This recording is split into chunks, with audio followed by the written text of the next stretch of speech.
السلام علیکم میرے تمام مشائخ بھائیوں، آپ تو مجھے جانتے ہیں، میرا نام پیر سید سجاد بادشاہ سجادہ نشین دربار عالیہ تمرپورہ شریف اور مولوی جی صاحب کے چشم چراغ تاج آغا صاحب ان کے آستانے پہ آج ہمارے بیٹھنا ہوا۔ تو سرحد بزنس الائنس جو الیکشن لڑ رہی ہے چیمبر کا،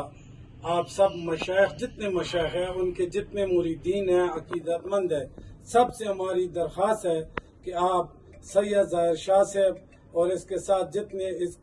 سرحد بزنس الائنس میں جتنے ممبران ہیں، سب کو کامیاب کرو اور اپنے پشاور کو کامیاب کرو۔ ان کا کامیاب ہونا آپ کے پشاور کا کامیاب ہونا ہے۔ آپ کو پتہ ہے جس طرح غازی صاحب نے وزیر صحت ہونے کی خدمات کی ہے، آج بچہ جس اسپتال میں جاؤ تو غازی صاحب نے نوکر کرایا ہے، اور انشاءاللہ یہاں بھی کامیاب کرایا تو آپ کے بلوں کے مسئلے، آپ کے مہنگائی کے مسئلے، ہر ایک انشاءاللہ کھڑا ہو کے حل کرے گا۔ بہت شکریہ۔